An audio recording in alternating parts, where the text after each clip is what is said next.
ఎందుకో కానీ అమెరికాకి మనమంటే ఎప్పుడూ పడదు.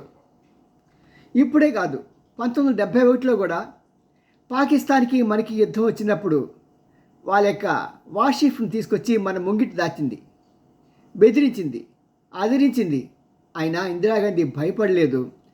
ఈ తూర్పు పాకిస్తాన్ని విభజించేటప్పుడు తను ధైర్యంగా ఉంది. అదే సమయంలో రష్యా యొక్క అణుజలాంతర్గాములు వచ్చి నిలబడేసరికి తోక మూర్చుకుని అమెరికా పారిపోయింది. అయినా సిగ్గులేని అమెరికా ఎప్పుడు కూడా ఏదో రకంగా మన బద్ధ వైరం ఉన్నటువంటి పాకిస్తాన్కి సహాయం చేస్తే పనికి పర్వాలేదు. సహాయం ఒక్కటే కాదు, వాళ్ళకి ఎప్పటికప్పుడు రెచ్చగొడుతూ మన దేశం మీద దాడి చేయడానికి ప్రయత్నాలు పురికొల్పుతూ ఉంటుంది. మరి అలాంటి అమెరికా ఈ రోజున ఏమైందంటే, ఒక ఇద్దరు అమెరికన్స్ దగ్గర వాళ్ళ దగ్గర మనకి దొరికిన విశేషం అని తెలుసా? శాటిలైట్. ఏంటండి? Satellite phones.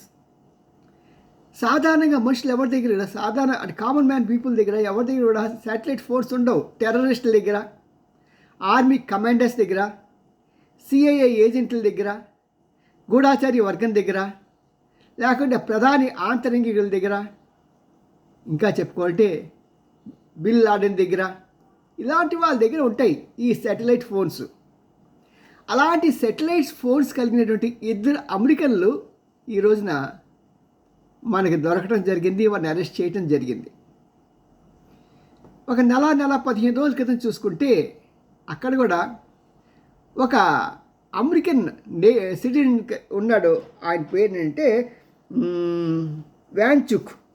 ఈ వ్యాన్చుక్ అనే అతను చాలా తీవ్రవాది.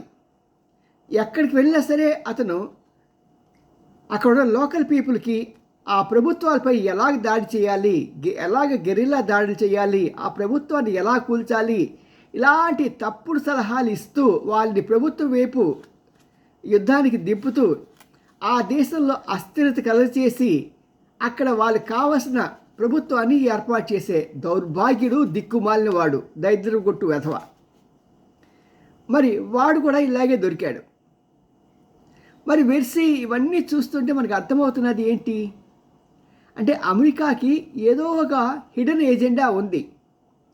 వాళ్ళు హిడెన్ ఏజెండా అని చెప్పరు, మాది బహిరంగమైన ఏజెండా అంటారు. అంటే ఏదో అంతర్గతంగా ఉండే ఏజెండా కాదు, బహిరంగంగా చెప్తారు. పాపం వాళ్ళకి ఆ ధైర్యం ఉంది.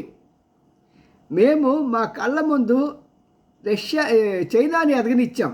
ఎందుకంటే వాళ్ళు ఎదగనిచ్చే కంట్రీ ఏదైనా సరే వాళ్ళ యొక్క సహకారంతోనే ఎదిగింది. ఓ పక్కన కెనడా కానీ జీడీపీలో అత్యధిక స్థానానికి చేరుకోవడానికి అమెరికా యొక్క దయాదాక్షిణ్యాల మీద ఎదిగింది. జపాన్, అది కూడా అంతే. ఆఖరికి వాళ్ళ యొక్క రాజ్యాంగ నిబంధనలు కూడా అమెరికా యొక్క రాజ్యాంగ నిబంధనల ప్రకారమే రాసుకోవడం జరిగింది. మరి బ్రిటన్ వాళ్ళు కూడా ఇలాగే పెరిగారు, వాళ్ళు ఉగ్గుపాలతోనే పెరిగారు. కాబట్టి వాళ్ళకి అంతవరకు బాధ లేదు. ఎందుకంటే వాళ్ళంతా వాళ్ళ పెరటి మొక్కలు. ఆ పెరటి మొక్కల్లో ఎప్పుడు పూలు కాసినా సరే మనం కోసుకోవచ్చు ధీమా వాళ్ళకు ఉంది. కానీ 1971 నుంచి ఇండియా తను ఎదుగుతూ ఎదుగుతూ ఎదుగుతూ ఒక్కొక్క మెట్టు ఎదుగుతూ ఉంటే అది వాళ్ళ హృదయాల్లో ఆరని మంటలు రగిలిస్తూనే ఉంది. ఆ మంటలు సెగలై అవి ఇంకా రగులుతూ ఇంకా దావాలలాగా పెరిగిపోతూ ఉంటే తట్టుకోలేకపోతున్నది అమెరికా. ఎలాగైనా సరే భారతదేశాన్ని నాశనం చేయాలి, ఇంకా ముక్కలు చేయాలి, ఎక్కడ అవకాశం దొరుకుతుందా, ఎప్పుడు అవకాశం దొరుకుతుందా అని పాకిస్తాన్ని మన వైపు పురికొల్పడమే కాకుండా నిన్న మొన్నటి వరకు మనకి బంగ్లాదేశ్లో ఒక కీచుకుడు లాంటి వాడిని కూర్చోపెట్టి వాడి ద్వారా మన భారతదేశాన్ని విచ్చిత్తుకి చాలా ప్రయత్నం చేశారు. అయినా ప్రభుత్వం వాడి ఆటలు సాగలేదు.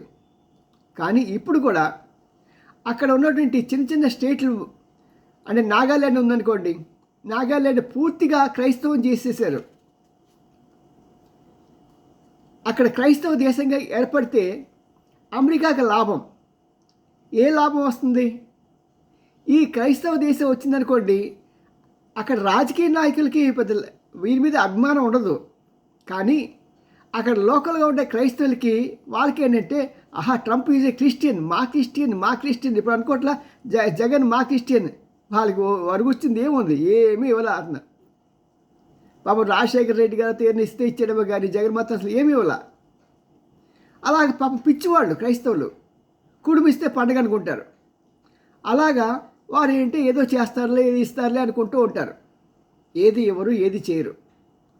అలాగా భారతదేశంలో ఏమైందంటే ఇక్కడ ఇలా అక్కడ ఒక స్టేట్ మొత్తం క్రిస్టియన్ దేశంగా ఏర్పడితే ఓ పక్క భారతదేశాన్ని చెక్ చేయొచ్చు, చెక్ పెట్టచ్చు, ఇంకో పక్క చైనాకి కూడా చెక్ పెట్టవచ్చు.